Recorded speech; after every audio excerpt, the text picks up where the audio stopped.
po. My name is Daniel Samuel Doronila from Group 3. So, our next topic is all about the global demography.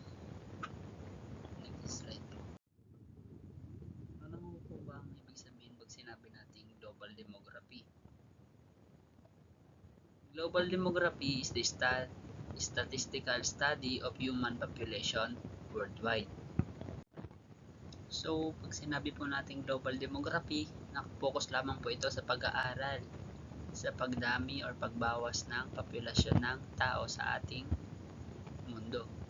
So, it analyzes the size, structure, and distribution of this population and how they change over time due to birth, deaths, migration, and aging. So, as we all know po, lahat po tayo pinanganak na ginagawa na po agad tayo ng birth certificate.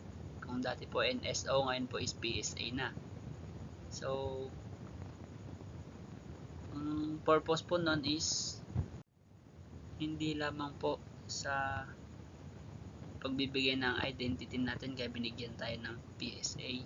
So, ang isang purpose po nito is para mapabilang po tayo sa kasalukuyang populasyon ng ating bansa or nasasakupang lugar. Sa may usapang global demography po, so pasok po dito yung mga tinatawag nating census, yun. Kung saan is binibilang po nila kung ilan ang membro ng pamilya, ganyan. Binibilang po nila sa isang barangay kung ilan hanggang sa umabot sa lalawigan tapos sa region. So, by that po, nalalaman nila kung ano ang pinaka-total ng isang bansa. Sa topic po ng global demography, so nalalaman po nila dito kung ilan nga ba yung mga pinapanganak taon-taon or araw-araw. At kung ilan rin po yung namamatay. Ganun. Tapos, hindi lamang po yun. Kasama po dun yung mga lumilipat ng bansa. Migration po. Tapos, bilang na bilang din po dito kung ilan yung mga kabataan, teenagers, o kaya yung mga adult or ang mga taon ng mga tao. So, sa pamamagitan po ng global demography or pag-aaral ng populasyon ng tao sa mundo is nadidescribe na rin po ng global demography kung ano nga po ba yung patterns of challenges ng society sa pagdami ng tao. So, aalamin nila kung anong problema tapos magbibigay sila kung anong solusyon. Kung bakit nga ba bumababa yung population sa isang lugar or tumataas. Next slide po is it helps us to understand the past, present, and future. So, sa pamamagitan din po nito is mas malalaman ng mga current human na kung ano nga ba ang culture or tradition na ginagamit ng mga tao dati, paano sila mabuhay ng matagal or paano ang pagdami ng tao dati ng populasyon ng mga tao sa isang lugar or bansa. Dahil din po dito, mas mabibigyang solusyon kung ano nga ba ang mga problema na humahadlang sa pagpaparami ng populasyon ng tao, kung bakit nababawasan ba or mas tumataas. Next slide po. Fertility trends and theories. So, ano nga po bang ibig sabihin yan? It is the one who analyzes birth rates are high in some places and low in other. So, pag sinabi naman po natin fertility trends, tumutukoy po ito sa pag-a-analyze ng kung bakit nga ba tumataas yung birth rate sa isang lugar o bakit bumababa. Ang mga key concept po nito is the total fertility rate or the TFR, replacement level rate, and the last one is the theories of fertility decline. So, pag sinabi mo nating TFR or the total fertility rate, it talks about the measuring the fertility rate ng isang babae. So, pag sinabi nating total fertility rate, tinutukoy po nito kung ano yung total number of children per woman. Pag sinabi naman po nating replacement level rate, it talks about the average number of children a woman needs to have to replace herself or her partner.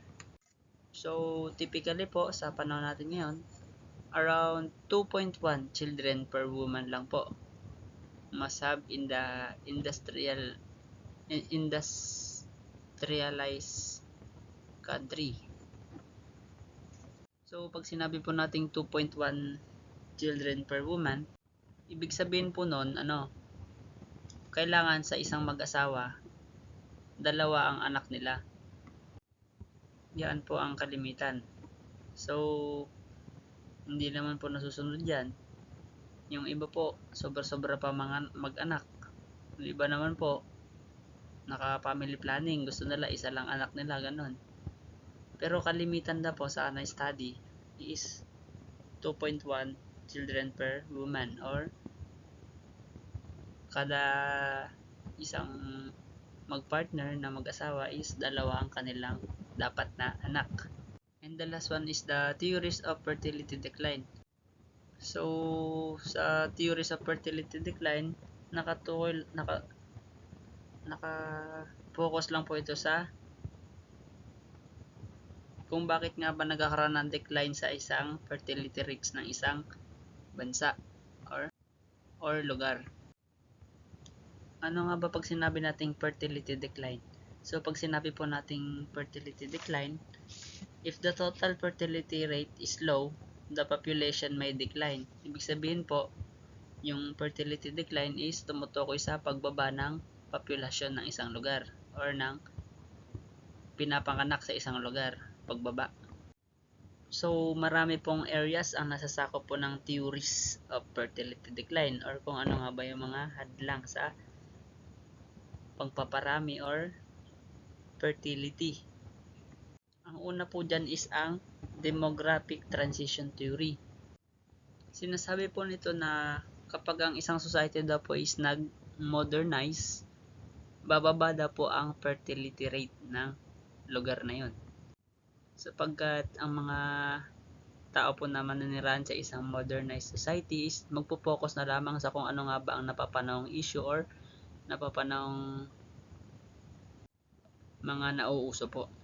Ang pangalawang area naman po na nasasakupan ng theories of fertility decline is the socio-economic factors. So, it talks about po sa urbanizations, female education, economic development. So, yung tatlo po na yan is nakakahadlang sa fertility po or pagpaparami ng birth sa isang lugar. So, yung una po, urbanization. So, for example po, yung isang family or yung mag-asawa is nakatira sila sa isang rural place. Tapos, lumipat silang natirahan sa isang urban na lugar. City, ganun. So, it can lead to a small family po. Sa kadahilan ng masiisipin na lang nila na dahil nasa urban city na sila, mas mahal na yung bayarin. So, iisipin nila na magkaroon na ng family planning, ganyan. Or, bawasan yung kanilang anak. Tama na yung isang anak, ganun kasi titipid sila. So, ang pangalawa po is the female education.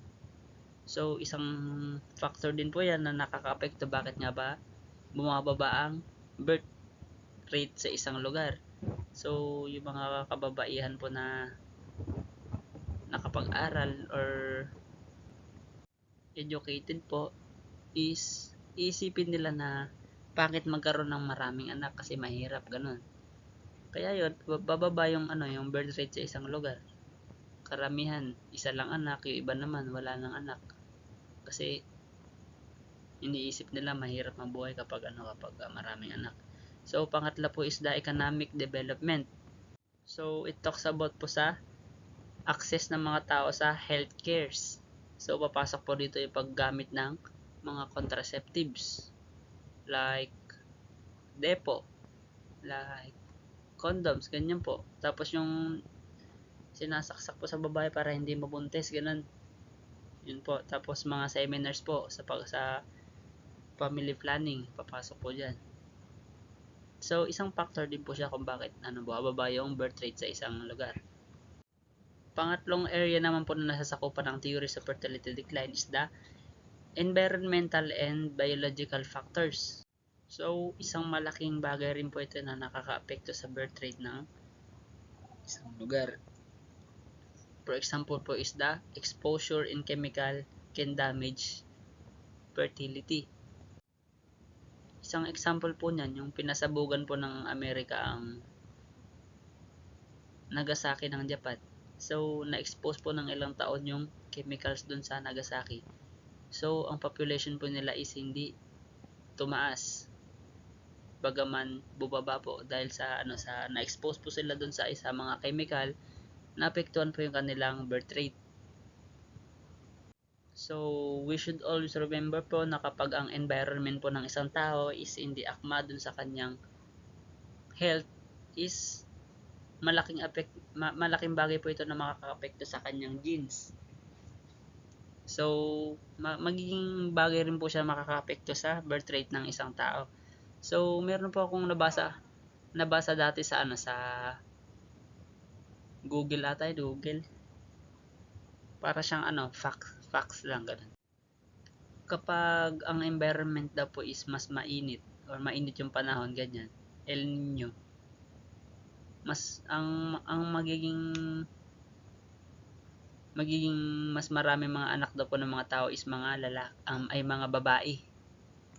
Kapag naman daw po malamig ang lugar ng isang environment or ng mga tao, ang mas marami magiging anak ng mga tao is mga lalaki. So hindi ko lang po alam kung totoo yun. Nabasa ko, share ko lang po. Next, migration and urbanization. So it talks about the study of human movement both within countries and across international borders.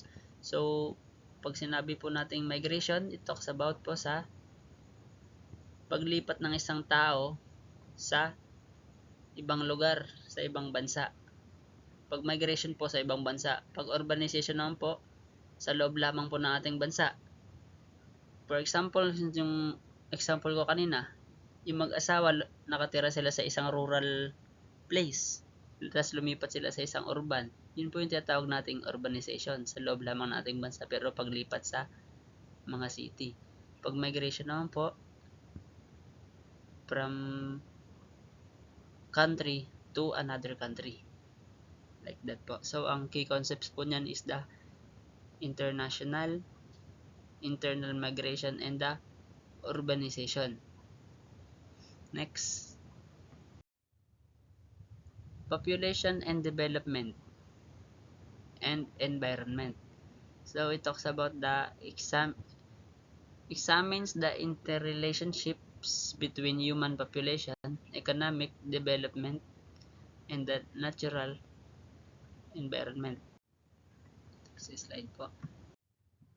So, ang key concepts po niya is the IPAT equation, sustainable development, and the third one is the global significance. So, ang mga key concept po nito is the IPAT equation, sustainable development, and the global significance. So, pag sinabi po natin IPAT equation, I stands for environmental impact, P, population size, A, affluence, or pag sinabi po natin affluence, ito po yung consumption per capita. At yung T naman po is the technology na tumutukoy po sa environmental impact per unit of consumption. Next. So, ano nga po ba ang pinaka-importansya of global development? Bakit po importante siyang malaman ng lahat? Kung bakit tinuturo pa ba sa atin yan? Kailangan ba yan? Ganun. So, number 1 po is for government. Isang pinaka-importanting bagay po yan na dapat alam po ng ating government or pamahalaan kung ano nga po ba ang birth rate or population ng ating bansa.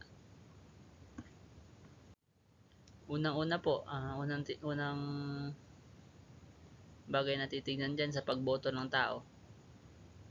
So, paano po nila mabibilang kung ilan nga ba yung gagawin nilang mga materyales, mga gamit? Kung hindi po nila alam yung total ng mga tao sa isang lugar or isang bansa. So, government din po ang gumawa ng paraan kung paano nga ba maibsan ang pagdami or pagbaba ng populasyon ng ating bansa. So, pangalawa pong importansya ng global demography is for global health. So, ang global demography po is malaking bagay po siya na nakakatulong sa mga interventions na ginagawa ng ating mga global health katulad ng DOH and WHO.